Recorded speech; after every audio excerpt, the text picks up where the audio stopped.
Welcome to Musing on the Bard. I'm your host, Sally McLean.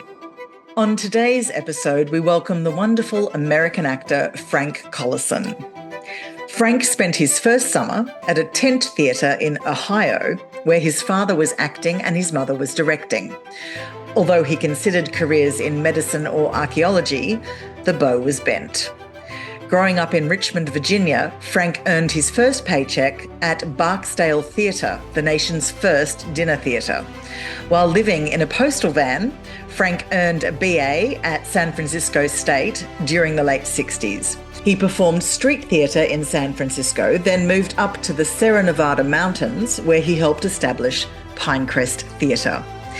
After earning an MFA at UC San Diego, Frank became a travelling player who once toured 39,000 miles performing as Miss Havisham in Great Expectations.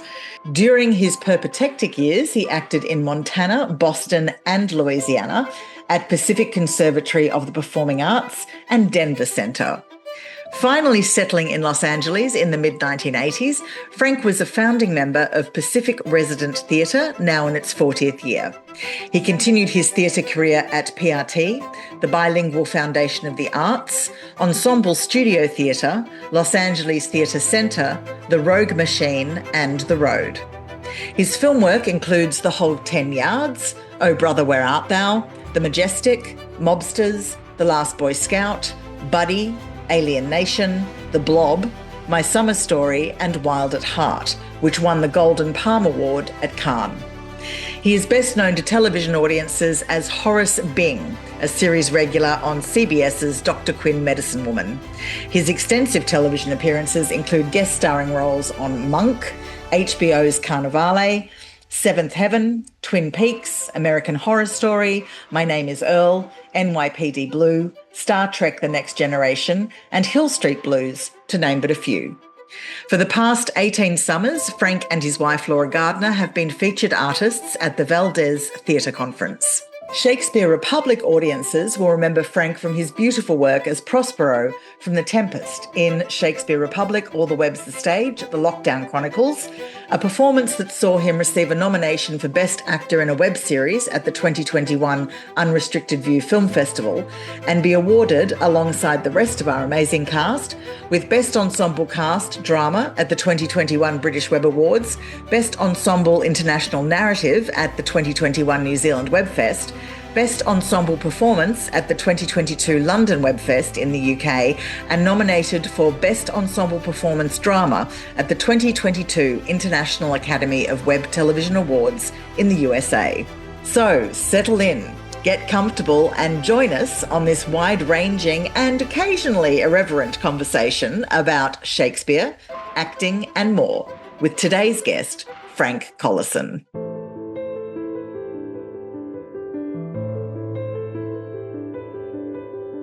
What I most love about being an actor is that I can become childlike again.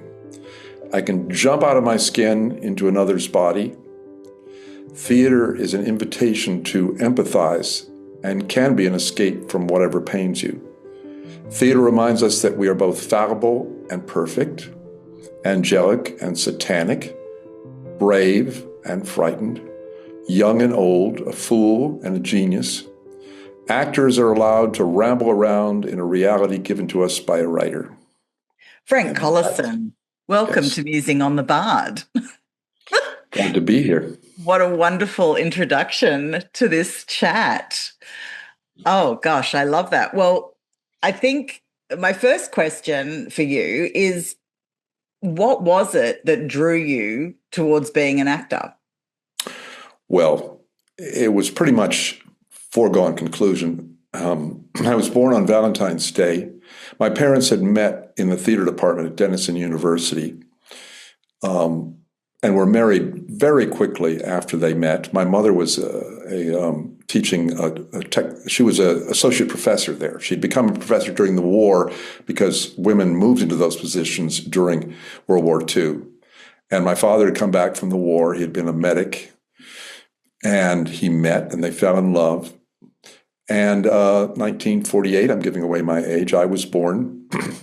It was either that summer or the next summer. I think it was the next summer that they were doing a summer tent theater at Denison University in Granville, Ohio, and I was sort of a carry-on prop or a mascot. I'm not sure if I actually appeared on stage, but that's what I'm going with. That was my first stage appearance. So I grew up around theater. One of my mother's quotes, and it'll probably come back some other time in while we're talking, was, if you miss a rehearsal or a performance, it better be for a funeral, and it better be yours.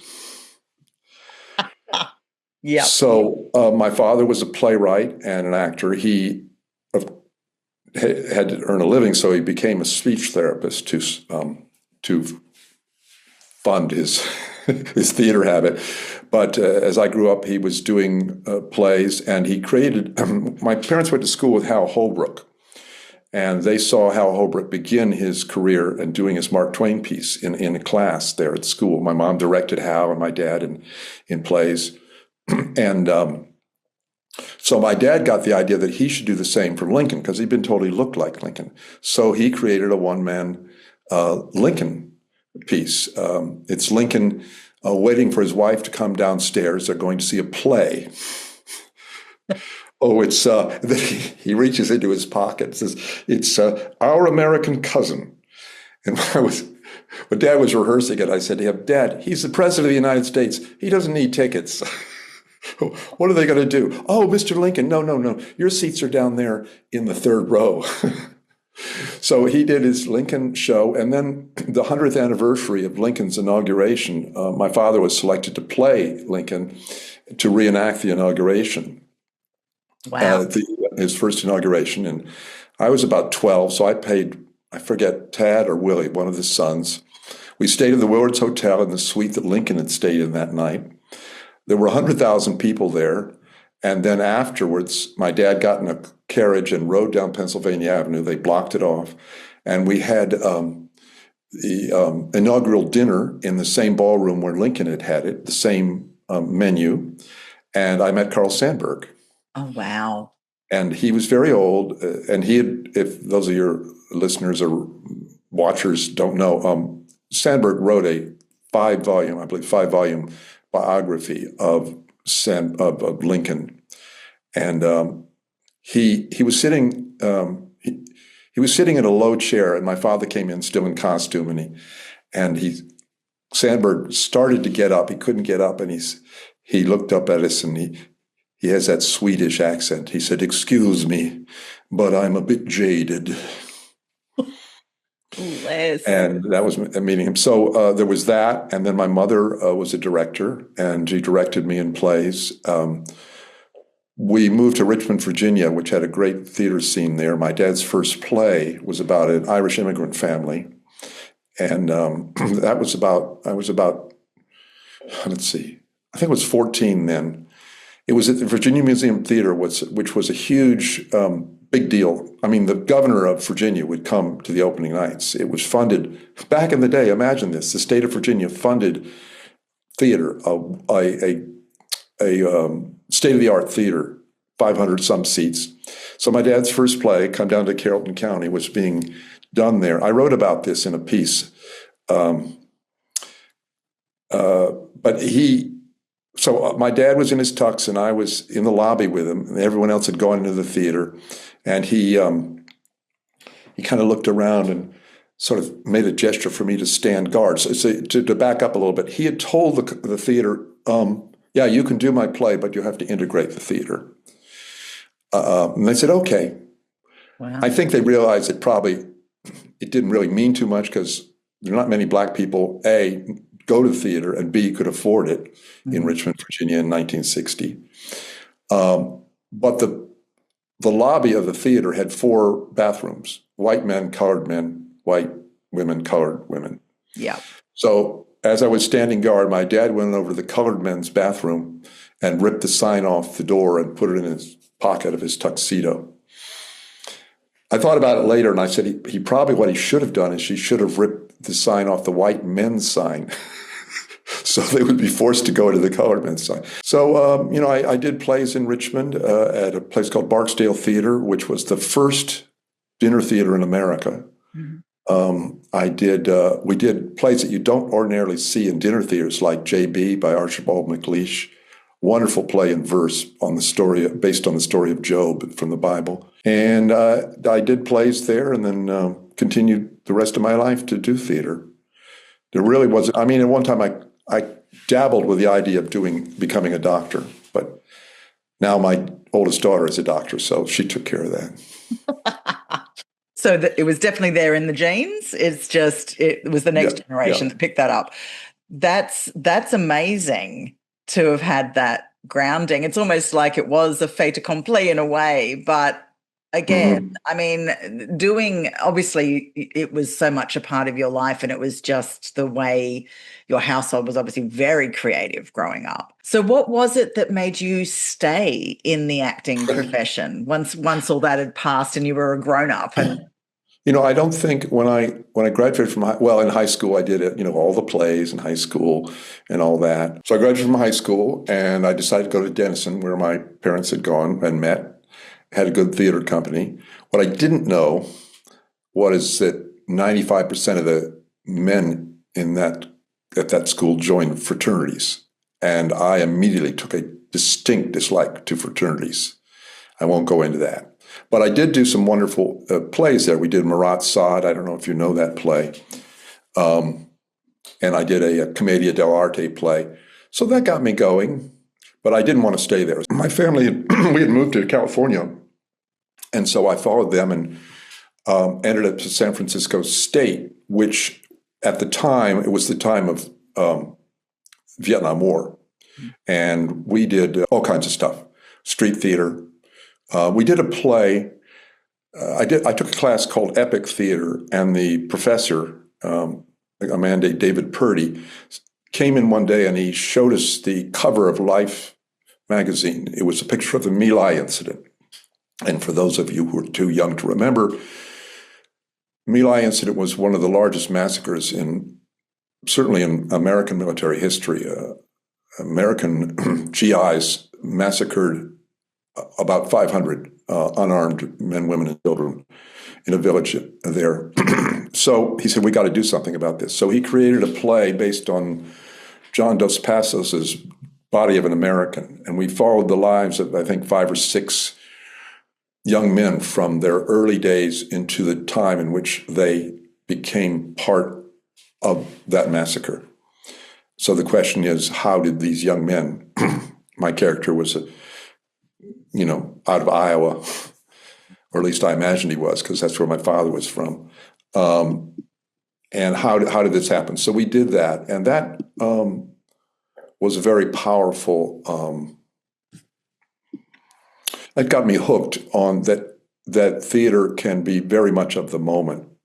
The other experience that happened at San Francisco, I mean, the campus was virtually shut down. I mean, you went to school and you were more asking not which textbook should I bring, but do I have a handkerchief for the tear gas? I should wear my steel-toed boots, things like that. I mean, I saw a person who was planning a bomb. He was trying to plant a bomb in the lockers in the music department, and he blew his hand off. So I saw that. So we were doing this production of Marat Sade. I'd done one at Denison University, but we were doing it again now during the Vietnam War. And the play really he was writing about the French Revolution, but he was really writing about now. And opening night, there were 4 singers, Gokokuru, Popok, Rossignol, I forget their names, but they're sort of like they move the action ahead. So they had decided to go over to Berkeley to the People's Park demonstration. And that day, the police shot and killed one of the demonstrators. And then they rounded up a huge number of demonstrators, including our 4 singers from the play. And they corralled them, ironically, in the parking lot of the Bank of America, and were busing them out to a prison place to process them. But our resourceful singers climbed into a dumpster and hid until it was all quiet. They got out of the dumpster and got to the theater barely in time to do the play. So it was so much of the moment. Here we were, literally, they were bringing, I want to say they smelled of tear gas. I don't know. But they literally came straight from the riots into our play, which is in which the insane, if you call them insane, maybe they're not the insane people, are rioting on stage. So that hooked me. That would have helped a lot as far as understanding where those characters are coming from. But that's an incredible time to be making art. And you have a point, of course. I mean, I think artists are important to hold that mirror up to society and to reflect back what's going on. Yeah. What a time to be doing the work, though. Oh, my goodness. Yeah. Oh, yeah, bring Shakespeare into it. We were doing King Lear, and I was playing, he's the toady to Reagan. So I'm rehearsing my lines, and I'm listening to the Beatles, and I'm hearing in the background, it sounds like the Beatles, they're saying some of my lines. Well, sit you down, father. What serviceable villain is duchess to the vices of thy mistress, its madness would allow. Oh, untimely death, seek him out upon the English plain. They had put that in their track of I Am the Walrus. Oh my goodness, really? Yeah. That's not the story I intended to tell. So anyway, I was doing that role. I'm backstage, I'm over the speaker. I suddenly hear, "You're murdering Lear, you're murdering Lear." And that's not in the play. No. And then there was this one guy who was kind of a little bit off. I thought, oh my God, he's gone rogue. He's decided to take over the play. I mean, crazy stuff was happening already. It wasn't one of the actors. It was someone who took exception to the actor who was performing Lear and had come up the center aisle and tried to take the stage. But Lear's men pulled their swords on him. And grabbed him in a lock and escorted him right down the center aisle and through the doors in the back of the theater and out of the theater. That is incredible. Live theater. Never seen that happen again. No, oh my goodness, that's Elizabethan theater right there. Except they're murdering. They really did. Yeah. That is really hilarious. Oh my goodness. Talk about a very staunch critic right there. Oh my goodness. That is classic. Was that play your first encounter with Shakespeare, or had you done Shakespeare before that? What was your first? I have to tell you this story. Okay. My first encounter was in Richmond, Virginia, and I don't know how I got roped into it, but they were doing Macbeth, and I was playing Fleance, Banquo's son. Yes. So in the plot, Macbeth hears the prophecy from the witches. By the way, I played the first witch many, many, many years later. But brilliant. That he fears that Banquo or Banquo's son will become the king. Yes. So he orders them both to be murdered. So we're performing outside in this band shell. It's a big concrete, looks like a clamshell behind us. And I'm in the scene where they're attacking my father, Banquo, and he yells, "Flee, Fleance, flee!" And I flee, never to be seen again in the rest of the play. So I don't know if it was opening night, but some night, so I flee through an actual door in the concrete band shell, and I go to flee through the door, and it's locked. No. What do? Do I give up and change the entire plot of the play? Can't do that. So the front edge of the stage is lined with a very nice tall hedge, groomed flat hedge. And below it is the orchestra pit. So I just leap into the hedge, but on my back, spreading so that I will, I won't because if I jump feet first, I would go crotch first into the hedge. So instead, I just flatten myself like I'm jumping into a trampoline, hit the hedge, and then roll off into the orchestra pit and climb out of the orchestra pit and run off into the audience. Oh, wow. Leave layout. So that was my first experience with Shakespeare. With Shakespeare. You had to throw yourself into a hedge and roll into an orchestra pit. That, I mean, yes. Yeah. That's a very memorable first encounter with a Shakespeare play. Hilarious. But again, that's thinking on your feet. How old were Hmm. you when you did that role? I think it was about 14, Oh, maybe wow. something like that. Right. Yeah. Good quick thinking, sir. That's very quick thinking, because Yeah. there's nothing worse. And as we know, everything that will go wrong does go wrong generally in a play. So well Yeah. done. Yeah. Well, I mean, going on then from that, Hmm. this is something, obviously knowing the various Shakespeare performances that you have done over your career. Hmm. What would you say is the most unusual setting you've performed in for Shakespeare? Well, after I graduated from the craziness at San Francisco State and the My Lai incident and all of that, my theater professor, Dave Purdy, said, "Hey, I want to start a summer theater up in the Sierra Nevada. You want to be part of it?" And I said, "Hell yeah." So I joined up and we created a summer theater program up in a place in the Stanislaus National Forest. And we built an outdoor theater, an amphitheater. We Wow. arrived there was still snow on the ground, and we worked very, very hard to open a series of plays in an outdoor theater. And we got it done. We had 90 students there, and I played Francis Flute in Midsummer Night's Dream. I had a ball with that. Brilliant. Yeah. My clearest memory of that was I had a gag.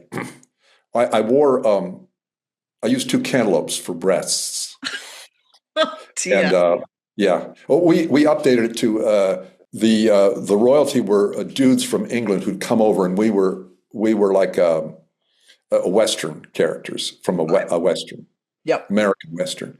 Mhm. So I had two cantaloupes for breasts, and I'd worked out a bit at the curtain call where when I bowed, one of them would drop out, and I would catch it without looking. Right. So one night I missed the catch and it rolled out into the house. And as soon as after the curtain calls, I tried to go back in, but I wasn't supposed to go out into the audience. But I ran out and I saw this young lady with my cantaloupe. I said, "Excuse me," and she said, "Oh, will you autograph this?" And Oh, I said, "I'd love to, but you see, it's a 60-mile round trip to get another one. So I'll autograph your program or something, but I can't. I need the cantaloupe back." please give me the cantaloupe back again. Yeah. Oh, that's hilarious. Oh, how brilliant. My Well, other memory of that was the first rehearsal. There was this new actor from New York. I don't know how he found us, but he was playing Oberon. And first rehearsal, he goes, "You met by moonlight, proud Titania." oh my The goodness. expression on your face is exactly. I looked at like, oh my God, and he never changed. Oh my He never changed. goodness. Oh no, it's always like that. Yeah. Well, I Yeah. mean, I was going to say, because I know you've done a couple of Shakespeare productions in outdoor theatre, and probably other productions actually, because in theatre we obviously tend to use a lot of found spaces or Mm-hmm, mm-hmm. place appropriate. But what is the difference that you find between performing Shakespeare outdoors as opposed to indoors, or is there any difference? I would just say there's much more of a festive feeling to outdoor theater. We have a theater company that does theater in Griffith Park, Mhm. and I go to their shows. Actually, they got funding to actually build a permanent space or something from the city somehow. And it's you have everyone's drinking and having picnics and like that. Yeah, so I think it's looser in a way, Yeah, and a lot more kids come.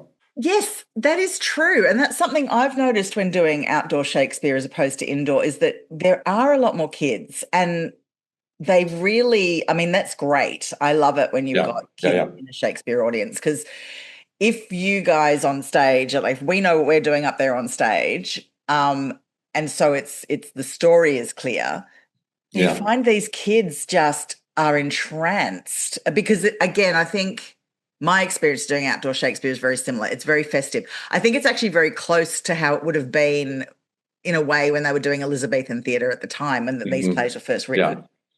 And I think that definitely Shakespeare lends itself therefore to outdoor performances Yeah. much more maybe than other things. Mm-hmm. But I think, I remember we did Comedy of Errors in the park here, and it was all done with Commedia dell'arte style. Mm. And I remember all these kids were just sitting in the front row like little mini groundlings, absolutely obsessed with what was going on because there was so much colour and movement as well. And we just kept thinking, oh, they're really into it because we're all in these crazy costumes with mad wigs and all the rest of it. But then when we had a chat with them after the show, they could tell us the entire story of the play. Wow. Quite extraordinary. That reminds me, I was racking my brain for what other Shakespeare I did outside. I'm a founding member of a company called Pacific Resident Theatre, which is now celebrating its 40th anniversary.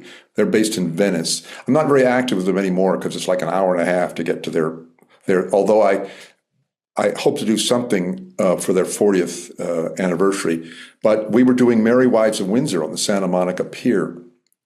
And as with many small theaters, you're tasked with doing a lot more than just showing up and rehearsing and acting. I was tasked with building the set, which was based on a Frank Gehry design. Oh my and goodness. We're building it on the Santa Monica Pier. And so I was building it, and I built it in sort of modular ways, and I was bringing it out there to the end of the Santa. There's a Ferris wheel, and it's great. It's like Coney Island in writ small. But big, huge Santa Monica, huge tourist attraction, and it was going to be free. So as I added more and more of the platforms, some of the local homeless, or as we call them, unhoused, found that the space underneath the platforms was a great place to sleep. So I would show up in the morning and I would tap on the, excuse me, I'm going to start work now. So, okay. So they would, wake up and then I let them know. I said, we're going to do this. It's going to be free. You should come see it. And so this one guy, I remember, and I did hair acting, by the way. I did hair acting. I just permed my hair up and I forget the character. But anyway, so he came to every performance and he would come back after the show. He'd find me out and he'd say, you didn't get as big a laugh on that today. I said, yeah, I know. Yeah, he would, wow. And the other thing that happened, I recall now, I'm going to sound terribly full of myself, but Sylvie Drake is a wonderful theater critic for the LA Times at that time, reviewed the play, and she had mixed feelings about it. But she said Frank Collison is the actor's actor. Very nice. I played the sort of nerdy son, and we updated it to modern day Santa Monica. And boy, did I get flack from the rest of the cast. If I was slow on a cue or, God forbid, missed an entrance, it was, the actor's actor. Yeah, absolutely. That's definitely putting a target on your back. But that was fun because you never know who you were going to get. Tourists, locals, and people that actually were theater goers who had sought us out. So it was great. It was wonderful. That would have been amazing. I've been on Santa Monica Pier. I do know that pier. And that would have been actually a brilliant setting to be doing some theatre, having a think about it. I love, though, that one of the unhoused that was using the set as a home for that period was so invested. That is. Oh, yeah. Brilliant. Yes, he was. And I remember that one of the lines we had, it was something, the original line was something that one of the Lord says, come, gentlemen, tonight we sup on fresh venison, something like that. And it was changed to, come, gentlemen, we have a fresh grilled mahi-mahi in a light vinaigrette dressing. And I added in my improvised line, again? And that is actually the other thing I think about outdoor Shakespeare particularly. I mean, people when they do indoor productions will also change dialogue and update things. But I notice with outdoor Shakespeare particularly, we tend to there is this kind of, as you said, a freedom in the performance of doing things like the odd bit of improvisation or the changing up of dialogue to definitely fit the time. And it's all in a sense of kind of the joyousness of that performance in that space. And I think in a way, again, back to what would have probably happened in Elizabethan period, I'm quite sure those guys did not stick to those lines completely correctly every single night. I'm quite sure there was some variance. And William would come backstage and say, no. Right. But I think that's part of the fun of doing that. I mean, people might get very upset and say it's very irreverent and we should be doing it exactly as written. And sure, we should. But when it comes to that sort of stuff, because also, do you find there's audience interaction? Did you notice that particularly more so with the Lear was done inside when someone was doing it, charging the stage. But as far as outdoor theatre, do you find that happens that the audience do get more involved and there's more interaction? Yeah, I think so. Yeah. And a bit like pantomime in a way, I feel, in the sense of, I think it gets encouraged in that format as well, to be honest. I mean, any outdoor theatre I've done for Shakespeare, definitely encouraged to interact with the audience much more than you would maybe indoors. You said something that just reminded me of something early on that I learned about, of course, we should say the lines correctly. When I would leave for a rehearsal, my father would be in his chair and he would look back over his shoulder and he'd say, "Respect the word." And I've always gone by that. I do not take kindly to people who, unless it's encouraged or the playwright's there and says, yeah, go ahead, go for it. Yeah. We saw a production where people were allowed to improvise and it didn't go well. No. It can if you have really good improvisers, but not always. That's the thing, though, isn't it? I mean, the thing with whenever I guess when I say improvise with Shakespeare, it's more about verbalizing reactions or the odd one word or whatever that I've experienced doing, particularly outdoor Shakespeare. Right. And if they have updated the lines, it's been done prior to going on the stage. Obviously, it's in the script. Right. I'm a bit on the fence, though. I've got to confess, I'm a bit on the fence about changing Shakespeare's dialogue. I think it can still be funny and relevant without doing that. But then I hear the argument about making it relevant for that particular audience at that particular time. So I don't know. I'm a bit on the fence about it. I personally haven't done that with my own work with Shakespeare when I've been directing, but... You don't cut anything? I have edited, yes. I will confess I have edited, but I haven't changed dialogue. That's yeah, we may be getting ahead of ourselves, but I think you were asking me a question about difficult Shakespeare productions. Can I talk about that now? Yeah, you absolutely can. That's absolutely something I'm interested in is have you had a difficult experience with Shakespeare? And what did you get from it? The one that leapt to my mind was... it was a production of Taming of the Shrew, incredible cast. Jenny Agutter, you know who she is? Yeah. Yes. And Chris McDonald is a pretty well-known American actor, playing Petruchio and Kate. So Charles Merowitz, I don't know if you know of him, but he is known here for mucking around with Shakespeare quite a bit. So the first act, I think it was this way, the first act was in modern dress, and the second act was in period dress, or maybe it was the other way around. All I remember, a couple of things I remember is one is that what I do remember is that we only had 5 actors, so I played almost every other male voice character except, I don't know why, I don't even understand how the hell that worked. But he solved the problem at the end of Kate giving that speech about obey your husband. Oh, yes. He essentially had Petruchio standing right behind her about to smack her if she said it's like she was a hostage and she was reading a prepared script. Okay. And she was bruised and bloodied and like that. So it was a very odd production. And Charles Merowitz has gone on to that great Theater in the Sky, so I won't speak ill of him. I mean, I enjoyed working with him. We did a production of Petrified Forest and another production of a very unknown play called The Fair Penitent. So I did 3 plays with him. But the other production, we were doing All's Well That Ends Well, and it was at, I ended up doing a number of summers at Pacific Conservatory of the Performing Arts, which is in the Central Coast near Santa Barbara. They have an outdoor theater and an indoor theater. And it's interesting. I don't think we did. I did the Scottish, can I say You can say the name, yes. Macbeth. We did Macbeth in the indoor theater. That's where I played the first witch. And the design concept was, it was like Hieronymus Bosch. Wow. And what was nice was that I got to work with the costumer and the prop people.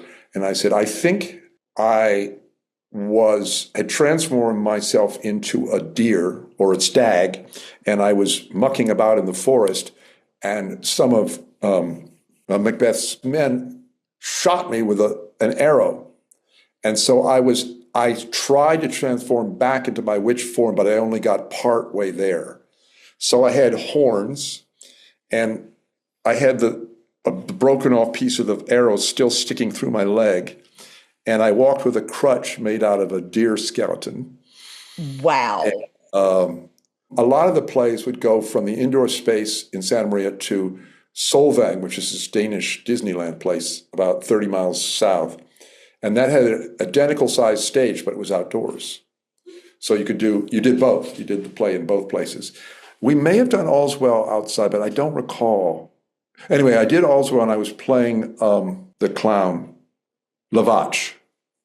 Yes, Lavach. And it was a busy summer season, and I really didn't have much time to do research on clowns. I mean, I knew something about Shakespeare's clowns. I knew about, the clown in Lear's Clown. Mm-hmm. But I just pretty much ignored all the scenes I wasn't in. I didn't know what the hell I was going on. I didn't understand the play, and it taught me that playing Shakespeare involves research and a grasp of how your character fits into the story. I think I had the hots for my lady. That's about all I do. I had it was period stuff, and a wonderful director directed it, but I don't think I did it justice. Yeah, look, I think that's a very good lesson to have learned. I think the homework aspect is important, and it can be hard if there's a fast turnaround as well. It can be hard. So, but it's an interesting, sorry, I'm actually still reeling from the commentary about Taming of the Shrew. I can't help it. I'm just, because I've played Kate, and I'm like, whoa. That was his answer to that question at the end. Yeah, I get it. I have a question, though, about that production. Did he include the prelude, as in all of the... I have no idea. See, and this is over maybe like 40 years ago. Yeah, because that's what sets that play up, is that I couldn't tell you. I might be able to find a script somewhere. Merowitz's, he published a lot of his scripts. I know his wife played Bianca. Right. And we did it at a theater in Hollywood. I mean, look, that is a very typical interpretation, though, of that play. It's known as one of the problem plays, and it is actually, a lot of people see the play through that lens.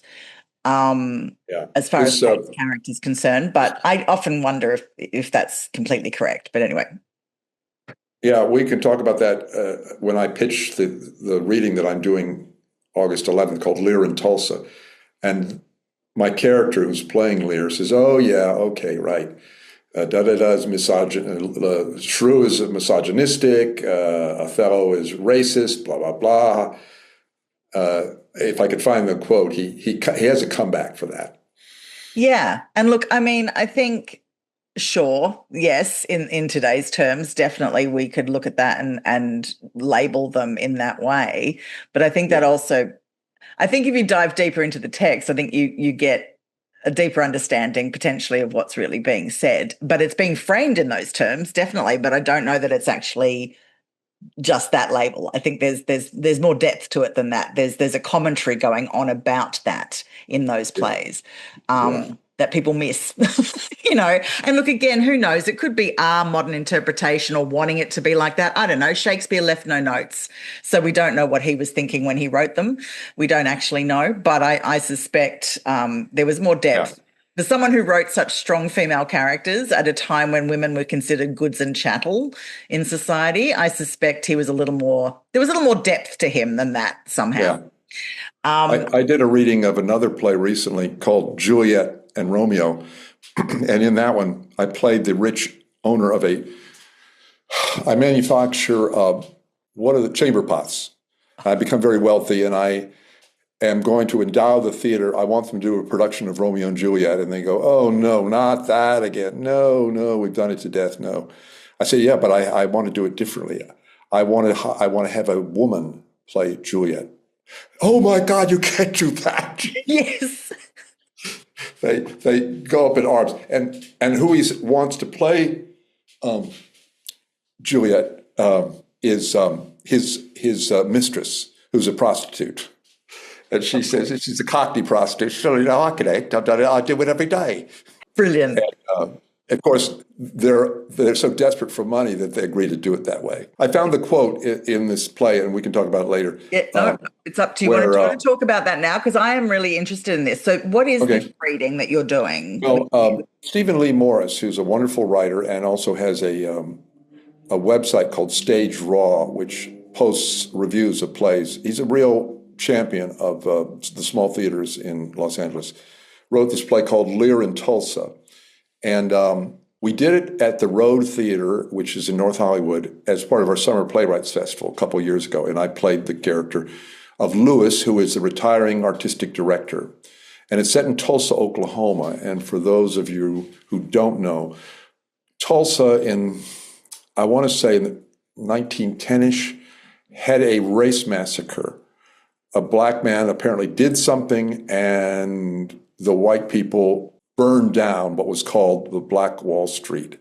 It was a thriving black community. They had banks and the whole community, and they burned it down. They even dropped, I don't know what they dropped, hand grenades from airplanes, and they killed, I don't know how many people in Tulsa. So that's there. And then we have the Tulsa Repertory Theater, of which I have been the artistic director for 30 years. And I am retiring, and I want to not only play Lear, but I want to direct it. Right. And I have hired for the new artistic director a black lesbian Brit, which upsets people more because she's British than she's black or lesbian. Because why couldn't you hire an American? Anyway, I don't want to give away the whole play, but it's a wonderful play, and I have the quote about it. It answers the question that so many people ask, which is why do Shakespeare anymore? But to the immediate point that we talked about the problem plays, as you call them, in one scene, this actress who's playing Cordelia, whose pronouns she insists are they and them, and she's very, very militant about. She doesn't like the line. Her voice was, Lear says, her voice was ever soft, gentle, and low, an excellent thing in women. And she says, that is so sexist. And I reply, and Merchant of Venice is anti-Semitic, and Othello is racist, and The Taming of the Shrew is misogynistic.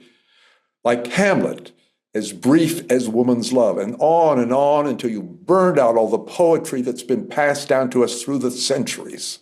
So that's his reply to that. And again, and this is what I tell my students when I'm working with them with Shakespeare, put it in context of when it was written. Understand that he also had censors that would not let things go on stage if they thought they were seditious or dangerous in their ideas. Yeah. Because everybody went to the theatre in Elizabethan times. It was one of the major entertainments. Yeah. They didn't have television. They didn't have the internet. They didn't have radio. And most of them couldn't read that were under the aristocrat class. Mm-hmm. So they were very worried about what was being said to the peasants, essentially. So I think he did definitely have what on a glance at his works definitely could be categorized that way, but he was clever and he put in different double meanings and he Yes, he did. And people still, not so subtle anymore. We can be less subtle now. We can get away with perhaps sometimes too much. Too much on the nose, I think, sometimes. There's something else that happened when we were we workshopped this play. We were workshopping it, and one of the characters has to deal in real life with her dying father, who has dementia. Mm-hmm. And he dies, and she comes back the next day after he dies for rehearsal. And one of the young actresses who's playing one of the characters, we were workshopping it, so we were free to talk to the playwright. She said, I have a problem. I don't know how anyone would come the day after their father died, come back to rehearsal. And I said, let me tell you a story.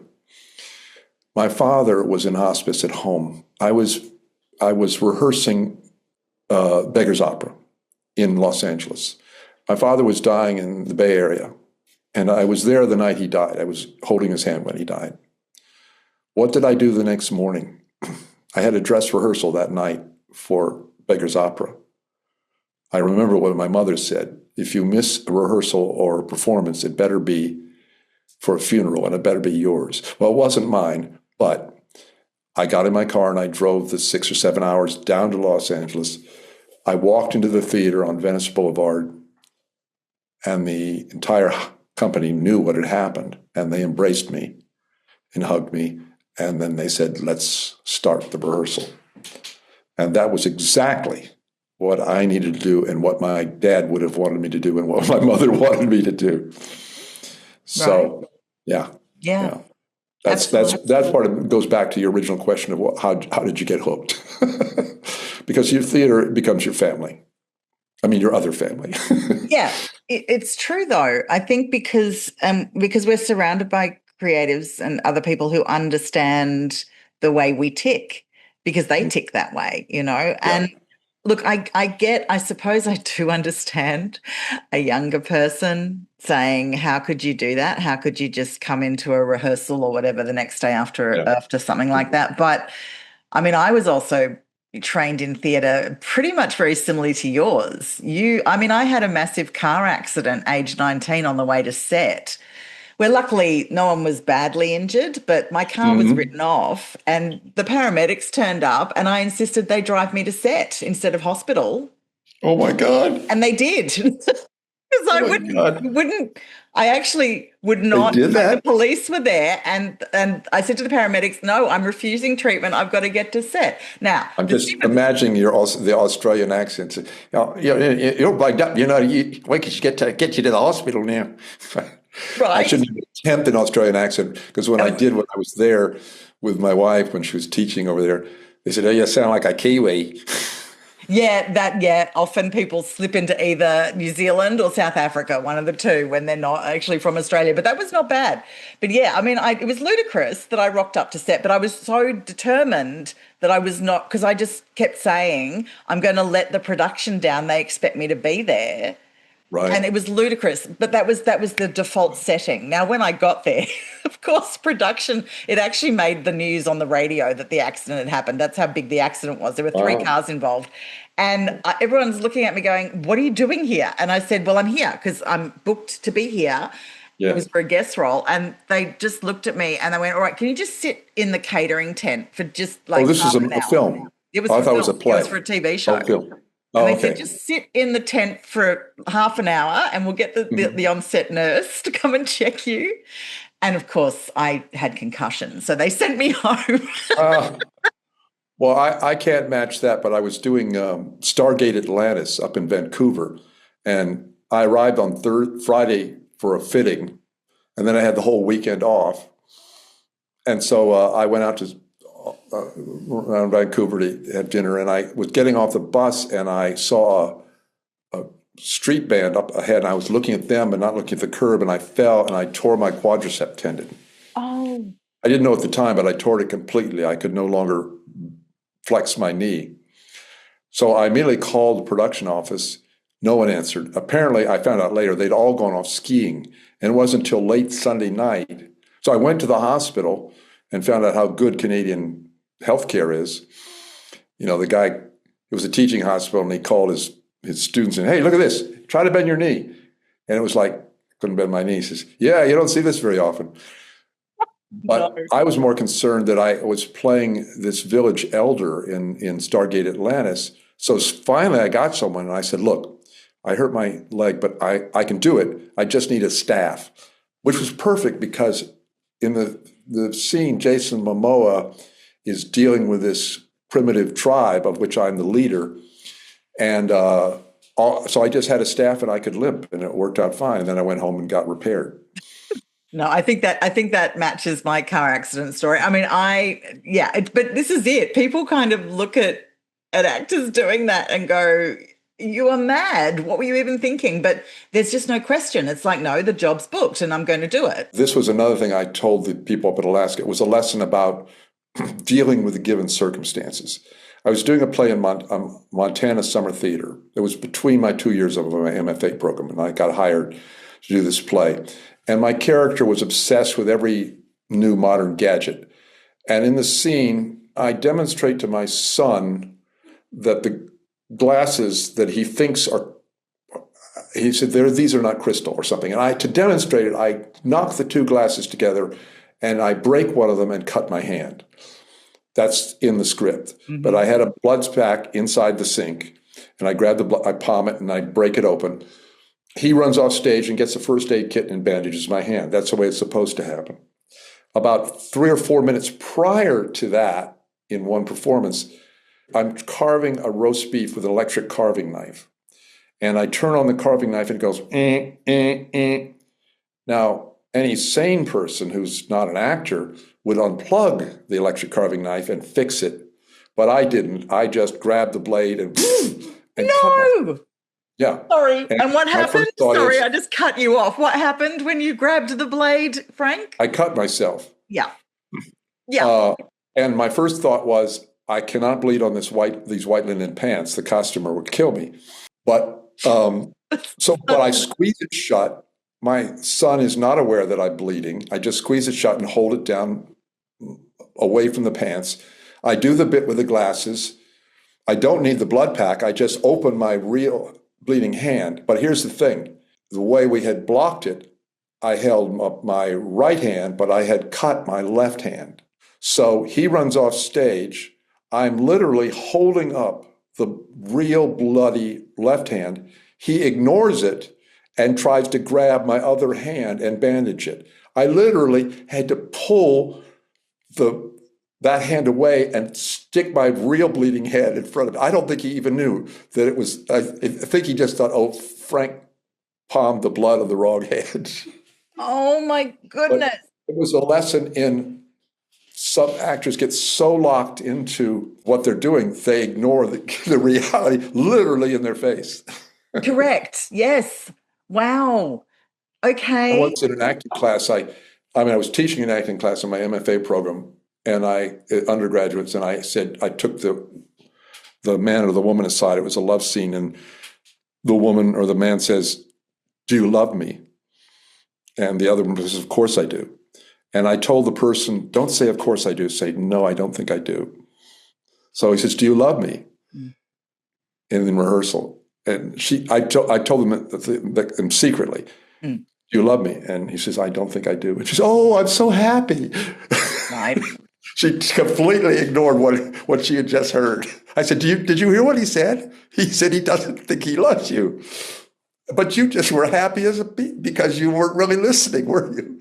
Correct. And one of the biggest things is, Frank, listening, being aware of your surroundings, being aware of what's going on, on stage. I mean, it's very easy to get caught up, I know, but you can be caught up with what's going on and still aware of what's going on around you. And you should be so alive to what's happening in front of you with another actor on stage, because that's, as you know, that's the job, is to have that connection. This may sound really strange, but I am just now beginning to learn that listening. I did 6 years on a show called Dr. Quinn, Medicine Woman, and Orson Bean, we would show up for the table reads, and he was a bit of a curmudgeon. He would open his script and he'd go, "Bullshit, bullshit, my line, bullshit, bullshit, my line." And I think there are a number of actors, including myself, who are on stage and we're pretending like we're listening, but we're really going, "When is my cue coming? Okay, this is my cue. Let me say my line." Yep. This is good. This is a good line here. I can hardly wait to say this line.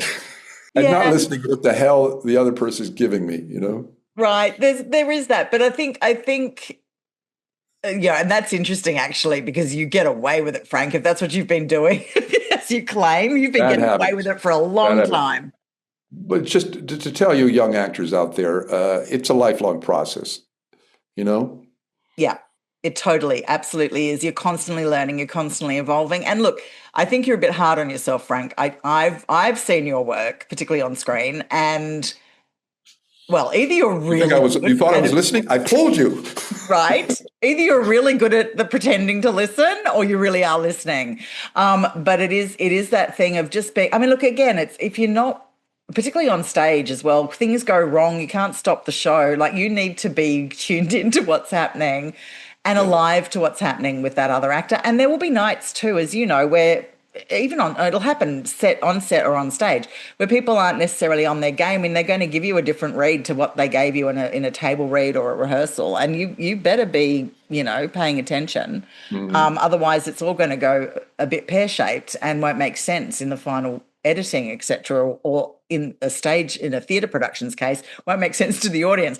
That leads me to my next question, actually. What was it about playing Prospero for Shakespeare Republic that you found easiest to relate to, and why? Well, there were a number of things. I'm 77, and the character I'm playing in Lear and Tulsa says he's 75. I'm going to ask the playwright if I can say 77, just to help me out. I spent years going up to see my mother in a retirement community and watching her and also her compatriots up there getting older and weaker. And there was a phenomenon I noticed, and my mom was quite candid about it. When she moved from her independent living into assisted nursing, which is basically a hospital room, a lot of her friends that she used to see at the dining hall weren't coming around because they were afraid of their own deaths and they didn't want to be reminded of it by having to go to her. Right. So the other thing that is, this has happened since I did the Prospero, but my children gave me a thing called Storyworth, and they send me questions every week, like, what's the stupidest thing you ever did? What's your favorite movie? What's your most romantic moment? What do you wish which talent did you wish you had? And it has caused me I just wrote the chapter about grief and loss. I just finished that chapter in the book. It's got to all be bound up into a book. I was supposed to finish it in a year. I had to re-up it for another year because I haven't finished it. But so you placed Prospero in, and I don't know if I was that aware of it, because when you edited it, you had me in a facility somewhere in Los Angeles. So I had some familiarity with that world. And my brother actually my brother used to produce All Things Considered for NPR. And he created, when my mom moved into the retirement community, he gave her a tape recorder and he created a 3-part documentary called Mom's Good Move, which won a Columbia DuPont Journalism Award. And wow. So I saw that deterioration there. My mom's assisted living, no, not assisted living, the nursing part where she was in her last days, she was 90, was next to the dementia ward. And there was one woman who would sit in front of the fish tank and just watch the fish tank all day. They let her sort of out there because she wouldn't go anywhere. She liked the fish tank. And so I related to that. I mean, and also, of course, just the poetry of it. I mean, you asked a question about what is the most important aspect or skill required to successfully perform Shakespeare. Yeah. Yeah. And I said a love of language and an ability to speak in Shakespeare's words as if they were your native tongue. So that's what I try to do with Prospero. Just the language is so lovely. Laura right now is doing a character who is in dementia and it now speaks as if she's in Elizabethan England. I don't know if she told you about it. Yeah, she mentioned it, which is great. Yeah, the flow of the language is what helps you. Again, probably not the best way, but I tend to memorize lines through the musicality of them. Right. Yeah. And that's not necessarily good because then I get locked into a rhythm. That can happen. What do you do, by the way, if that does happen, if you get locked into that rhythm? Because you must become aware of it. Do you have a way to break that and still retain the lines? Hadn't thought of that. I think I probably allow myself to be playful a bit and not get locked into it. We were struggling when I did Puck in Midsummer Night's Dream. We were struggling one day in rehearsal, and I don't think I preempted the director. I wasn't directing it, I know that, but I said, "Hey, wouldn't it be fun if we just did, let's do this scene and all speak like hillbillies from the South. So I was playing Puck. Through the forest have I gone, but Athenian found I none, on whose face eyes I might approve this flower's forest and stirring love. Night and silence. Who's here? Weeds of Athens he doth wear. Churl, upon thy eyes I throw all the power this charm doth owe. That's brilliant. But so what it did is it kind of loosened me up, and then we could go back. What is the biggest mistake that people make when approaching Shakespeare, and what's your fix for that? Well, I think since Shakespeare was English, that a lot of actors assume they must sound British to be authentic. And I say to avoid that, speak in your native accent. Don't put on an affected accent. I'm sort of struggling a little with that with Lear and Tulsa, because Lewis is very theatrical. He's very theatrical. He comes in every time he enters. I'm sorry, I'm late. No excuses. No excuses. And you see, I sound a little British there. Yeah, interesting. Is that because you have in your head an idea of that's that kind of person? They would have that accent? I have in my head an idea of Laura believes in substitution. Like, she'll say to her students, do you have someone for that? For the boyfriend. Don't tell me who it is. Oh, you have someone. Okay, good. What's his first initial? B. Okay. I don't. I just imagine, I just probably like putting a mix master. Well, for instance, when I was in graduate school, is Eric Christmas. He was in, he was a wonderful, about 5'4" British guy. And he came up to me when my first year, and we were doing Romeo and Juliet. And he comes to me and says, I want you to play the apothecary. He said, don't read the play. Don't read the play. Who is this boy? He wants drugs. You sell it to him. That's it. That's it. So I was fascinated with him. So I sort of snuck into the auditions. I was already cast, but I wanted to see what he would do. So he had these young undergraduates reading for Romeo, and he would let them get like maybe half a sentence in. He said, I'm not going to use you. You can't talk. And then in rehearsal, he cast this one of our second year graduate students as Romeo, and his name was Chris Cannon. If you're out there, Chris, if you ever hear this, he would scream at him, you're showing me Chris Cannon, and Chris Cannon is boring, boring, boring. Oh my goodness. He was brutal. So he's sort of a prototype, but I'm much nicer than that. I'm much kinder. Right. And I'm very woke now, because I hired a black lesbian to take over. So, I mean, how woke can you get? Right. Absolutely. That's very progressive. But I'm still struggling with the pronouns. Oh, I'm so sorry. I'm a foolish, fond old man. Gosh, this is what I find fascinating about building character or discovering character is that, and you just did it actually just then. I will always use the I pronoun when I talk about my character when I'm working on one. We insist on that. Laura insists on that, and she's right. I mean, that's actually, funnily enough, it's Laura and others in the Hagen technique that I learnt that from. But I also had that at drama school as well, who also worked in Hagen. But that comes from the Hagen technique predominantly. I'm sure there are others that use it as well. But from my experience, that's where it came from. But it's really helpful to pull you. So, by the way, guys, just so you know, Frank's not really running a theatre company where he is the artistic director and about to retire, about to hire someone who's black and a lesbian. That's the character he will be playing. Right. That's it. But it's second nature, and it is interesting that you do that in a second nature when you're talking about the character that you're working. Well, I am sorry. Whoop. I am very flamboyant.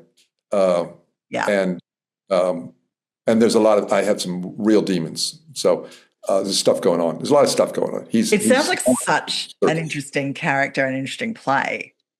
I wrote down a quote because it addresses the whole question of why do Shakespeare. One of the younger actresses is playing Castus Cordelia. She says, I hate this play, but I love Cordelia. So she goes back and forth. But someone asked me, Lewis, why are we doing this play? And I say to him, this is the quote from the play, I think I think the question you meant, why direct King Lear at this time, in this place? Mercy. That to me is the theme that speaks to our times. As it drifts away or seems to, if we can't treat the people who infuriate us with mercy, we're back to the Dark Ages. The quality of mercy, it's the story of this country and so many others eating itself from the inside. So there he brings it into what's happening right now. Mm. Mm. Yeah. So he brings to our playwright, Stephen Lee Morris, I think that's him speaking there to say it's the story of this country and so many others eating itself from the inside. Right. Yeah. But so the lesson is, why do we do Shakespeare? Is because you'll always find something there that's going to speak to you, whether it's your aging parent who is a bit dotty and doesn't recognize you anymore, like I don't recognize Cordelia, or I think I do, or finally I do. Yeah, that's it. Well, he wrote about human nature, the human condition, and we haven't changed that much really in 400 odd years. Probably haven't changed that much in a millennia or so either. So it's captured that essence and the consequences of humans' actions on themselves, their family, the wider world as well. Yeah, 100%. Well, okay, I've got two more questions. Yes. For this main part of the chat for you. If you could ask Shakespeare one question, what would it be? This is a bit of a cop-out. Is it true that someone else wrote some of the plays credited to you? Please settle this debate. Oh my goodness, the authorship question. No, it does have some relevance. For example, the Oxford, I think it's the Oxford Shakespeare, someone will correct me if I'm wrong, who have recently, in the last sort of 5 years or so, have actually credited Christopher Marlowe as co-writing with Shakespeare, all the Henry plays. Yeah, I've heard all sorts of theories. So, but they've actually discovered that they probably did co-write because they've analysed the actual text and the way it's been written. I'm pretty sure there were plenty of Elizabethan writers' rooms operating in pubs all across London. But particularly the pubs that those guys were hanging out in the theatre district. And so the playwrights, there would have been feedback. I'm quite sure people had opinions they shared about each other's work. I don't think they had playwright workshops. I did one recently, by the way. Oh, did you? Laura gave it to me for a Christmas present. Anyway, I wrote a play. And I'm sure I borrow, but it was like 8 playwrights in the class, and we bounced stuff off each other. But I had to be careful to, as one of my credos, take what works and leave the rest. Because as an actor, this is advice for you young actors, you're going to get all sorts of training and different directors and different ways of working, and just take what works and leave the rest. Leave the rest. Correct. It's a really good piece of advice, because what works for one actor may not work for you. And we need to be aware of the fact that because we're different. We're different humans, different experiences. Certain things will resonate, certain things won't. Ultimate aim is to be as authentic as possible in the moment and the given circumstances. So whatever's going to get you there without damaging you, go for it. That was what works for you. And it may not work for someone else. You used the word craft. You used the word craft, and you asked a question. I don't remember exactly what it was, but I was talking about, I really feel, especially in the United States, that the public elevates actors to a plane to which we do not deserve. When I was doing Dr. Quinn, we went to Disneyland once, and we were sitting there watching something, and I looked up the aisle, and there was literally like 15 people all in a line to ask for my autograph. And they didn't even know who I was. They just saw people lighting up. And I would say to the kids when they asked my autograph, I didn't challenge like, do you know who I am? I would just say, I would say, you know what? I think you should also get an autograph from your teacher, because your teacher is the most important person in your life. I'm someone on TV, but your teacher is the most important person. So I think we elevate them, and I do think of it as a craft. I have a friend at the gym who creates beautiful furniture, and I'm so envious of him. And for some reason, I've always, and I know Harrison Ford was a carpenter, and so was Jesus, but I've always thought there was some connection between carpentry and acting. I don't know what it is exactly, but it's the care you take and that you have to assemble things together and they all come together and then you have a beautiful chair, which is a complicated thing to build. Yeah. In some ways you craft your character. Absolutely. You're on the bus and you see someone, you go, oh my God. That's the other thing I liked in my MFA class. We had a movement teacher who taught Laban notation. Yes. Do you know about that? Yeah, I know Laban. Yep. And she would have us go to the cafeteria and notate different walks. And I loved that kind of stuff. I loved that. I loved just borrowing from wherever and whenever, Yeah. And look, actors are a bit like magpies. I mean, I say magpies because in Australia we have plenty of those birds who are very much collect everything and build something out of. Especially the bright and shiny things. Right, the bright and shiny things. But then also not just bright and shiny, as you know, you're just saying, I mean, there's a walk that catches our eye or a gesture or a turn of phrase or an attitude right. or even a look. And that all goes into that mix and just sits there. And then we might end up, even years later getting cast in a role where we go, oh, I know, in this little filing cabinet of stuff, that would work really well for this character. Yeah. And then you start building. I mean, I think you're correct. I think carpentry is an act of creation and acting is an act of creation, two different ways of doing it, but definitely. The chair is much more permanent. Chair is much more permanent, correct. Yes, absolutely. And I wish I could remember her name, but I did a summer training program at ACT, American Conservatory Theatre in San Francisco. And my acting teacher said you should all have a black box, like on a plane. And you should keep things in there that you think might be useful. And she said, for example, when I was in the penultimate argument with my husband, who was to become my ex-husband, I remember thinking in the middle of the argument, good stuff, got to remember it. So my father was dying and I was holding his hand and he died. And my reaction was not what I expected. I was angry. I was angry because my daughter my first child was 3 months old, and he had now deprived my daughter of a grandfather. And he had also been a heavy smoker and he died of lung cancer. So I was angry with him and I've outlived him now. I'm older than he was. But I said, wow, I did not act the way someone's supposed to do when their father dies. So I put that in my black box. Absolutely. Many years later, when I was teaching again this undergraduate acting class, I had a young man who was dealing with some announcement or something there. He had just found out that someone had died, and he was just struggling. He didn't know what to do. And I said to the rest of the class, does anyone have an apple? Someone had an apple. I said, thank you. Does anyone have a knife, like a pocket knife?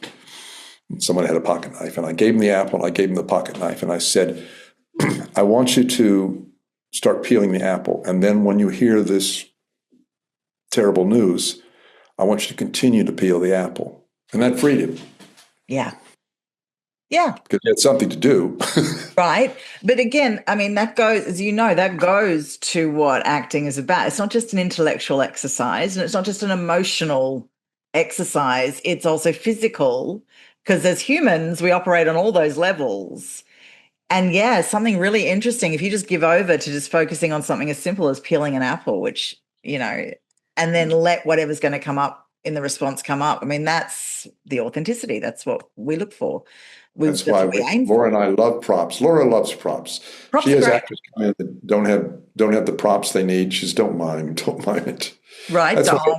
I have a hard time with readings because you have to have the stage direction reader say, he strikes her across the face. I know I can't strike her across the face. Right. It's a thing though. I mean, it uses the whole person and Actually, to be honest, we go back to carpentry again, similar to carpentry. I mean, it's a physical, emotional, intellectual effort because, there's a lot of love. If someone loves their job, if they're a carpenter, and I know I can think of three people on the top of my head, one of whom's a furniture restorer, the other two who do carpentry as a job, they love their job. So there's love that goes into that as well from them, much as it does with acting. Yeah. You've got to love what you do. Otherwise, oh my goodness, it's a tough job otherwise. So, yeah. Speaking of jobs, and that made me think of this, my oldest daughter, the one that was 3 months old when my father died, Claire, is a trauma surgeon. And I watched a show on Netflix called Critical. It's a documentary. It follows 4 trauma wards in London. And it gave me a little more insight. And it said something about trauma surgeons are a lightning rod to energy. And that sort of gave me a little more insight because I talked to her about dealing with death. Because as actors, we act like we're dying, like Lear is dying. And I've had the experience of being in the room now with my mother dying and with my father dying, both rather peacefully. So do I bring that into Lear? But I just am in awe of what she does, but she has to maintain some distance there. She can't get like we do in the scene. I mean, she's in the scene, but she has to maintain. It's a self-preservation thing that is definitely required, particularly in trauma surgery. Oh, my goodness. I mean, that's a lot. But I think that's the other thing you mentioned, talking to your daughter about her job. I mean, that's the other thing. We tend to be quite curious about, actors tend to be quite curious, almost annoyingly so. Did you say curious or furious? Did you say curious? Furious. I thought you said furious. They can be furious too. No, absolutely. That is absolutely. I talk to everyone I can. There is a line, one of my favorite lines, and I wish I remembered the poet. He said, "Let us join the thinking that is continually around us." And the other line I remember is, "There's a hell of a good universe next door." I think that's for Ligeti. "There's a hell of a good universe next door. Let's go." Right. But like the guys at the gym, they're not people I would hang with ordinarily, but we've become good friends, politically way different. And when you do that, you begin to gain respect, not only for them, but for your character. You don't ever play. I played like in Oh Brother, Where Art Thou? I played a hillbilly. And I think redneck is actually a racist term in some ways. And so I don't know if I consciously tried to maintain my dignity in that role. George Clooney and John Turturro and the other guy come to my house. They want to be freed of their chains, and I let them in. And I just tried to play it what I thought the situation would be, but I didn't want to demean the character. Correct. You didn't judge the character. You can't judge the character because you can't really play it authentically then. If you come in with a judgment ready-made, oh, this is what they're like, as you can't really play them then authentically as a real human. If you're doing a TV show, you might have to. This is true. And this is something that actually a lot of actors don't talk about, is that sometimes you do have to come in with preconceived ideas because of the fast turnaround for TV. What do you want? Yeah. Right? Yeah. And the way the director will direct and all the rest of it. So then the trick is, how do you have that idea and still somehow get present, get in the moment and react to what's going on in a natural, authentic way? I mean, acting can be complicated. But in the case of that specific character, though, that was a decision that you made going in that would have been quite a split-second decision of, I'm not going to play an idea of this guy. I'm going to be this guy. Yeah, and I don't think I thought those thoughts like you're saying. I think basically I just said, what are his circumstances? His wife has left him. He's down to eating a horse. Yeah. I serve them horse at dinner. Yes, you do. Probably the last of my horse. And so there's it's all there. Yeah. I think this is an interesting conversation to have, because again, you're not always going to get the perfect conditions to put all of your training and homework into this, moment, because you're not going to have time. I mean, Yeah. you mentioned you've been called to do things on the stage with a week's notice. Like you've got to be able to just jump in and play more than anything, Yeah. and hopefully trust that your black box of stuff is going to support you as you need to pull certain things out to make that character. Sometimes you just have to say the words. Say the words, If it's a good right? playwright, you can say the words. Yeah. See, I tend to Rene Aubergenois, if you know the actor Rene, he's a wonderful, wonderful actor. He was at ACT, and he said, "Why be small?" He was a great proponent of he played the lead at ACT in The Misanthrope. I think he was brilliant. Why be small? I was at a Disney audition for a Disney thing, and I was trying to say, "Oh, don't be too big. Don't be too big, Frank. Don't be too big." So I did the audition, and they said, "Oh, that's very nice. Could you be bigger?" And I said, "Excuse me?" He said, "Could you be bigger?" And I went over to the wall, and I put my hand on the wall. I said, "Right here, I'm going to put a plaque. It says, on this spot, Frank Collison was asked to go bigger." Because I'm usually asked to go smaller. So Right? Oh my goodness. But I just tried. I've learned, like for Dr. Quinn, Medicine Woman, when I came into that, it was a pilot, and my wife and I were on our way to dinner with our fairly young daughter, and it was like, "Oh, we'll stop by. I'll do this audition." And I go in, and they say, there's like 8 people in the room, just upstairs in this small room. And so, tell us about yourself. And I started telling about that we're having another child, and I went on and on with that. And at some point, someone said, "Beth, I think we should read the copy." "Oh, yeah, let's read the copy." And so I read the copy, and they said, "Thank you." And I think I've never confirmed this with her, but I got the role before I read the copy because of what I presented as myself was right for the role. And that's something you can't act that. And many years later, Beth Sullivan, who was the creator and producer of the show, who was way ahead of her time as far as hiring women as writers, said, "I had to fight very hard for you. They wanted someone like higher up the food chain." And I said, no, I want him. And it had been 6 years' work, it gave me 6 years of work. Right. Allowed me to have a middle-class existence and put my kids through college and graduate without debt. And, Yep. So I'm grateful for that. And that's the only series I've ever done, I mean, I've done recurring things, but 6 years is a nice gig. And that was the first time I'd ever done a series. And it was my first audition for a pilot. It was like, wow. I just in the right place at the right time, I guess. And the right person. My father, before he went off to the World War II, was studying in Hollywood with Max Reinhardt, who, those of you who don't know him, was a famous expatriate. He fled Nazi Germany, and he did A Midsummer Night's Dream, I think, with Mickey Rooney playing Puck. My father told me he walked into this audition. There's a young man sitting at a desk. He looked up at my father and said, "Too British." And that was it. And yeah. It can happen that fast.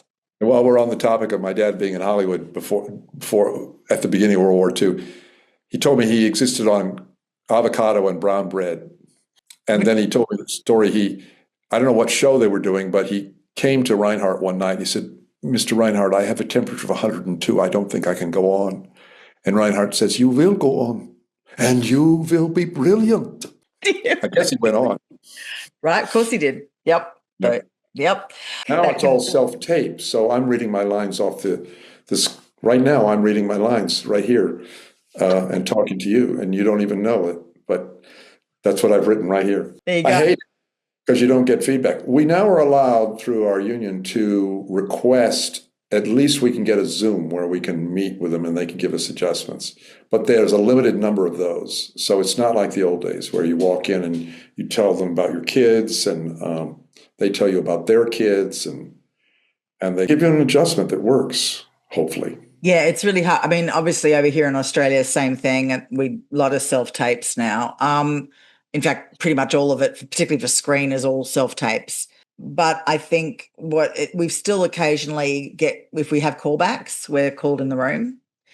Yeah. Not always. Sometimes it's Zoom. I mean, this year I've done a Zoom callback and I've done an in-room callback. So, it does happen where you get to go in the room. This is where it's interesting. I think a lot of casting directors here are trying for the in-room callbacks because they just want to get to know these actors. Because it is part of, I mean, I've worked in casting as well. So it is part of the casting process is getting to know these people. Because the big question, and this is what's interesting, Frank, about you talking about Dr. Quinn Medicine Woman, one of the big questions, and it usually actually is the first, I'm just going to say this, from my experience in casting, the first question is actually not about your ability. It's not even about your suitability for the role. It's about, can I work with this person for the next 6 months without going crazy?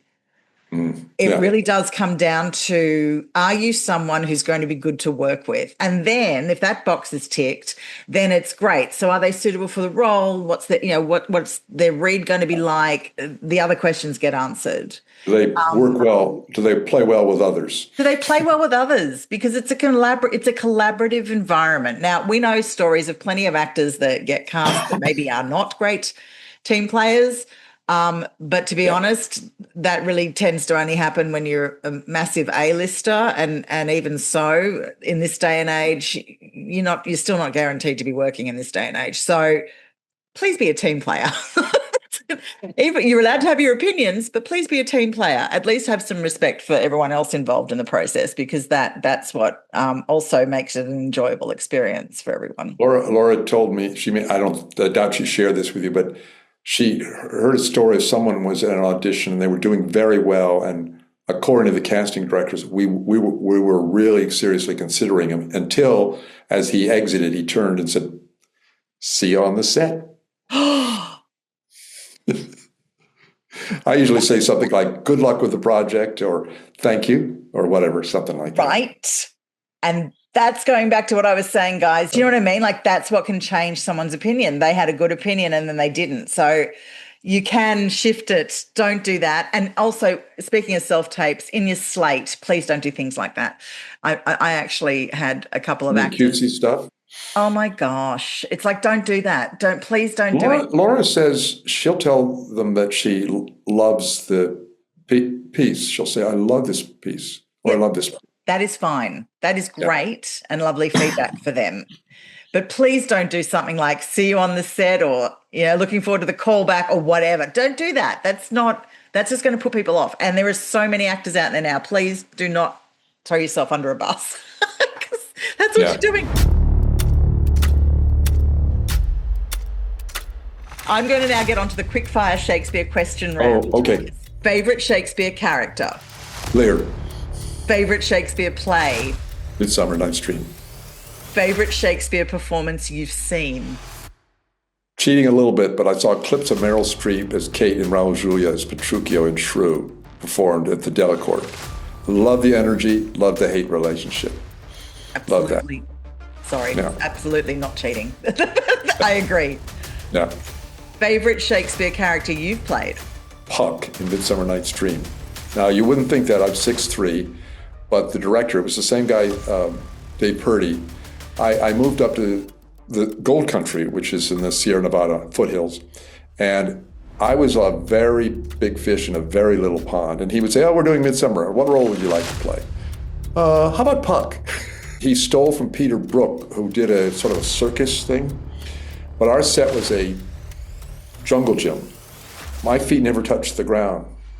My first entrance, I came sliding from the grid down a rope, throwing glitter all over the place. I had a pocket for glitter. And then I stopped and swung over onto the bars of the jungle gym. At the end there, if we spirits have offended, think that this and all is mended, that we have but lingered here. I spoke that hanging upside down. I love that. That was fun. And my hair was pretty long, and we braided it in little tiny braids. And so when I stopped moving, the hair would keep going, boing, boing. That's excellent. Then the cast party, this is up in the Gold Country. The cast party was along the river down there.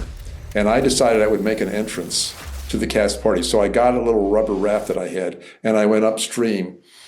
And I decided I would float down into the cast party and get off the raft and, "Hey, everybody." So I still had my hair in these little things. And so I'm coming down the river, and it was a little rougher than I realized, and I flipped the raft. Oh, no. So I held onto the raft, and I dragged it to shore, upstream from the party, and there were two good old boys sitting on the tailgate of their pickup, and they were looking at me like, what the hell?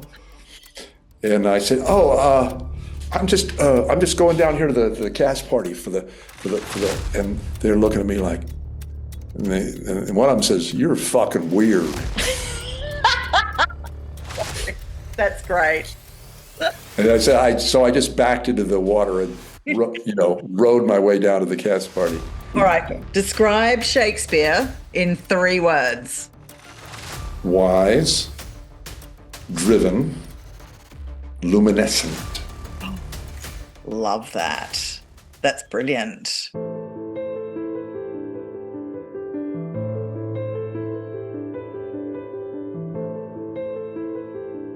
How did your love of Shakespeare come about? I've only worked with you on the role of Prospero, but I can say that the experience of creating that iconic scene was challenging and fun. I liked how you link Prospero to modern seniors living in retirement homes. I spent 10 years visiting my mom in a retirement home, so I related. So that's just, buttering you up. What a wonderful director you are. How did your love of Shakespeare come about? Well, thank you very much, Frank, for the buttering up. That's very kind. I think, I came to Shakespeare late. So people who know my history know that I'm dyslexic, mildly dyslexic, thankfully. Interesting. But I'm dyslexic. So I was never really a fan of Shakespeare. Several not great encounters with Shakespeare when I was younger, particularly at high school. And it wasn't until I was in drama school. So the short answer to that question of how did I come to love Shakespeare is an excellent Shakespeare teacher by the name of Phil Peacock. Phil, if you're listening, he knows this. I have told him this numerous times. Since I've been at drama school as well, he really found a way to put Shakespeare in a context for me that made me understand. And I think for me, it was actually, funnily enough, Romeo and Juliet. So my first encounter with Shakespeare was high school reading Romeo and Juliet, and it was a nightmare and I hated it. And then in drama school, many years later, I was cast as Juliet in class, and I actually pulled a face at the time. I just kind of rolled my eyes like, why am I getting to play Juliet? I just pulled this face. And Phil said, "What is that about?" And I said, "Oh, she's so boring and she's so weak. And oh my gosh." And he went, "Oh, you are so playing her in class now. Like, you're not getting out of that. That's what you're going to be doing." And I moaned and groaned. And the whole thing was because I was just terrified of doing it and really didn't know that I would understand it or get it. And it was actually, he did something very interesting. He did an exercise. So it was the balcony scene with Romeo and Charles, one of my fellow students. Hi, Charles, if you're listening, who I'm still in touch with all of my class. But Charles was actually playing Romeo. And so he sat Charles in front of me. And I think we started sitting a fair distance. It's a Hagen technique, actually, as I found out later. But we were sitting a fair distance across from each other on the floor, and he was just getting us to do the lines. And then I would kind of do my dialogue, and he'd say, "Right, closer." And so we'd have to shuffle closer. And then he'd say closer, and we'd have to shuffle closer. And in the end, we were almost touching noses doing the balcony scene. And in that moment, it unlocked, I don't know how, it unlocked the poetry and the realness and the immediacy and all of that stuff from that text for me. And I also suddenly really understood Juliet. I suddenly got her. So that was the beginning of unlocking Shakespeare for me and me becoming, as I like to call it, a born-again Shakespearean. But it was funny enough, it was Juliet who'd been the original reason that I'd hated Shakespeare and then became the reason why I loved him again. So why I loved him in the first place. So that was really interesting. And I just got suddenly, she was strong. She had a really clear point of view, and that the whole play was essentially driven by her. And I suddenly got it. So there were other things that happened after that, but that was the specific moment that I suddenly thought, maybe Shakespeare's not as horrible and awful as I think it might be. Wow. Yeah. Good. Yeah, frequently when I'm evaluating a play or doing a feedback, I'll say, whose play is this? Mm. Mm. And you're saying it's Juliet. Yeah. Well, Do from you know, my perspective, yeah, it was. that's interesting. And you quoted a teacher. I can't say it was a teacher. It was just my whole, as I recited, my whole life experience brought me to the theater. There was nothing else I could do. But going back to Romeo and Juliet, I've heard, maybe you know, I've already heard this a million times, the most incorrect delivery of a line is one of Juliet's lines. You know what that it is? Wherefore art thou, Romeo, by any chance? Right. Yeah. Because people think that she's saying, where are you? I can't see you. Rather than, why do you have to be born of that family? Correct. It is. Yeah. And again, it's that language thing, isn't it? Because we don't say wherefore anymore as a way of saying why. Generally not. So where is in there, which is why, I've so many Juliets I've seen that are peering over the balcony through the gloom of the night, trying to see Romeo when they say that line, and I'm like, no, nobody explains. You know what, my old director from my production Romeo and Juliet, where I played the apothecary, what he would have done, he did this. I watched him do it during rehearsals. He would take dimes and he would throw it at the actors and say, phone it in, director assisted call. Oh my goodness, that's hilarious. Phone it in. You can't get away with that anymore. He would be fired now. Right. You have to be very careful. Very interesting discussion. I just want to say that, again, and I don't know if I've said it before, we are interpreters, we actors. We interpret what someone else. We are not the creators of the story. We are the interpreters of the story. And as a son of a playwright, and now as someone who's actually written a play, I say respect the word. And when you're doing Shakespeare, respect the word of Shakespeare. And you find a way to say those words so that we can understand them. And don't get too uppity about yourself. You're just an actor playing a role, you know? Dame Judi Dench puts it very well, which is take the role seriously, but not yourself. That's good. I'll pretend like I said that. Take the role seriously. As Judi Dench said, take the role seriously, but not yourself. Judi Dench said that. And Sally told me to say that. Will that work? We can cut that in. Make it sound like I have a good ending, because I have no good ending here. We 100%.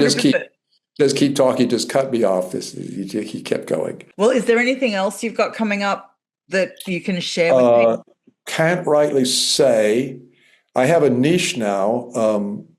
There is an animated children's show on Nickelodeon or something called Adventure Time.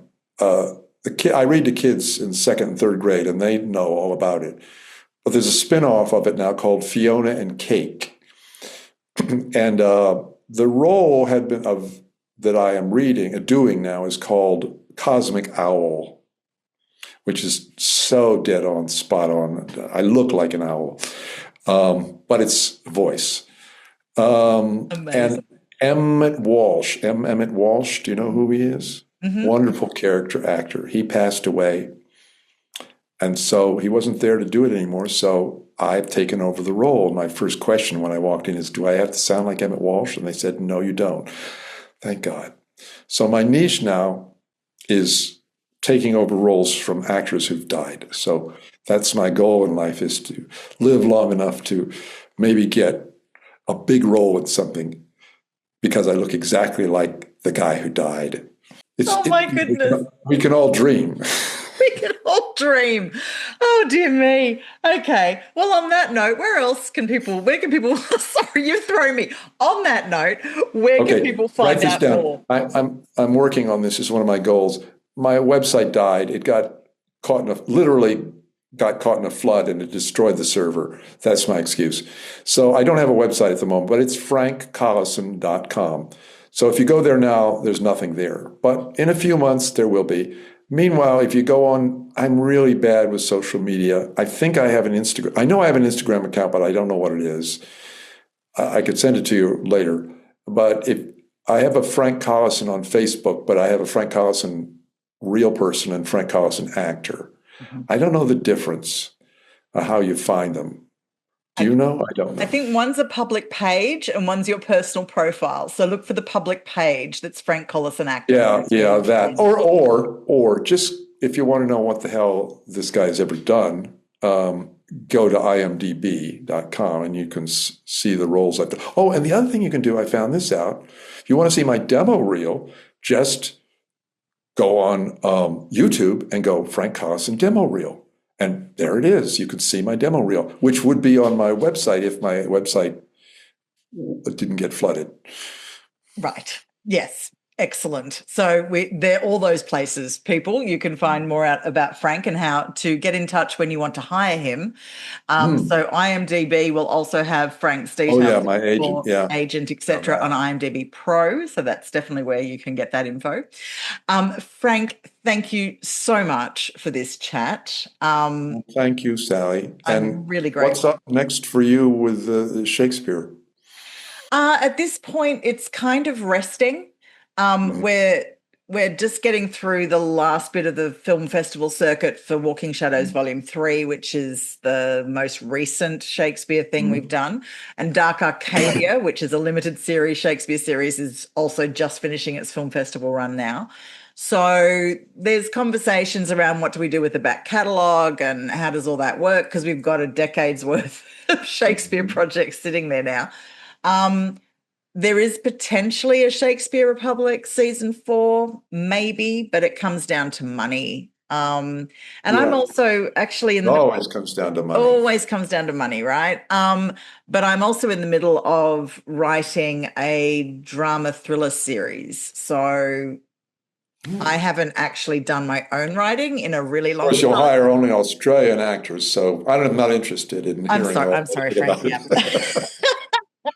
No, good luck with it. Good luck with it. Yeah. And so I would love to come out to Australia again. I enjoyed my stay there when I was just being the +1 for Laura while she was teaching there at Howard Fine. But I love the people there, and like to come again sometime if you'll have me. Oh, of course, Frank. You're welcome in Australia anytime. And if we get enough money, we might be able to look at actors overseas. So you never know. But you would definitely be on that list if that's the case. This is my skeptical look. I know. Hey, look, we've got enough American productions coming over here. Who knows? Anything is possible. It's true. We've got a lot that are popping up. So on that note, Frank Collison, thank you for being part of Musing on the Bard. Thank you, Sally McLean. It was a joy to talk with you and to go off and digress in many different ways that will not end up in the final cut.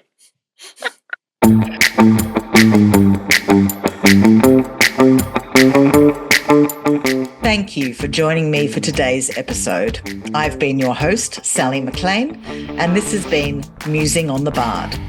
You can read more about our work, all our guests, and this podcast at our official website, musingonthebard.com.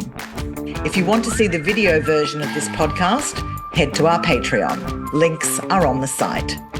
This podcast was made possible via a small events grant from the British Shakespeare Association. Produced by Incognita Enterprises, edited and presented by Sally McLean. With thanks to all of our guests and our Patreon patrons for continuing to support our work. Until next time, I wish you health, wealth, and happiness. See you anon.